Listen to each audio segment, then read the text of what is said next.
What is up everyone, Diluc here with another Genshin Impact video. Today we're going to take a better look at the Claymore that is on raid up until next week, the Skyward Pride. On my previous video I got a lot of requests and questions about it, and so I figured I would do an in-depth showcase and try to establish if you should or shouldn't use it on Diluc. Is it worth leveling up? Should you pull for it? Let's find out.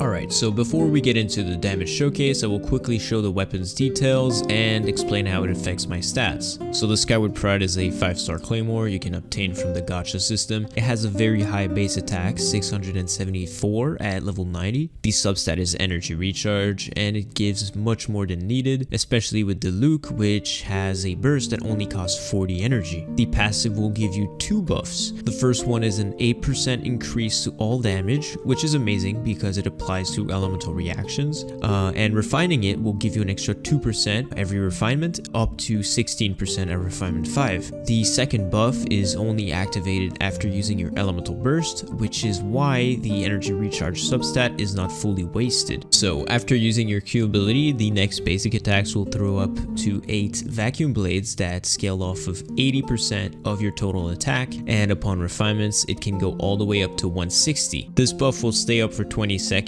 even if you swap him out of the field. It is also worth mentioning that the vacuum blades can crit, and they also scale with physical damage. Unfortunately, in this case, Diluc's burst won't infuse the vacuum blades with pyro. Okay, now as for the stats, you can see my Diluc. He's level 90, Constellation 2. He has level 8 autos, level 9 E, and a level 8 Q. He has a near perfect crit rate to crit damage ratio with a total of 2k attack. He also has 160% energy recharge, which is great for triggering the passive and having the vacuum blades more often. Keep in mind that this is an endgame build and your stats may not look the same if you run this sword, so be careful with that. Just make sure you have enough crit rate and crit damage and you should be fine with this weapon. Now that you're more familiar with how the weapon works, I will try to showcase it and compare it to Wolf's Gravestone to give an idea of how it performs against various content. I will focus on the damage output for the passive to get an idea of how valuable it is. So let's get into it.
After seeing the damage output on both weapons, I think it's safe to assume that they perform similarly when their passive is put to the test. The Wolf's Gravestone hits harder, but the damage coming from the vacuum blades will catch up to the Gravestone over time. This means that the Skyward Pride is a weapon that won't be most effective in a one-shot setup scenario, just like I showed on the Cryo Regisvine, where the Wolf's Gravestone did much higher numbers on those melt procs. However, when facing Dvalin, Skyward Pride could slightly outperform the Wolf's Gravestone over time with the power of its vacuum blades if enough of them crit. Another thing to point out is the power of this Claymore to break the pesky geo shields in the current abyss, because the blades will hit on top of your basic attacks, effectively doubling your damage against them. So, should you use this Claymore on Diluc? In my opinion, you should. Should you pull for it? Well, I wouldn't recommend ever pulling on the weapon banner because there's no guarantee, but if you get your hands on one, I would use it. It is so close to Gravestone in terms of damage that it can be considered best in slot at higher refinements, where the Gravestone attack percent buff has diminishing returns. I personally really enjoy this weapon in certain abyss floors where you can find geo shields, but also against enemies like Fatui agents that have pyro resistance.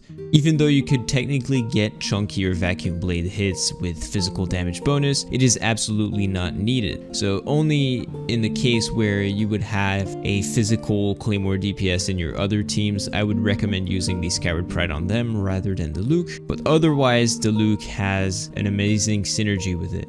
To sum up, after more testing than my previous video, this weapon is clearly a top choice for Diluc. The near 100% uptime on your burst, the very high base attack, and the vacuum blades passive really do make this weapon into a great investment if you can get your hands on it. Should you pull for it? My personal advice would be no, because the weapon banner is a bit of a trap. However, don't hesitate to use it on Diluc if you can get it, because it's a weapon that offers a very fun playstyle. That's gonna be it for today. I hope you all enjoyed. I will leave you guys with some more gameplay. Don't forget to like, comment, and subscribe, and I'll leave you guys here. Peace.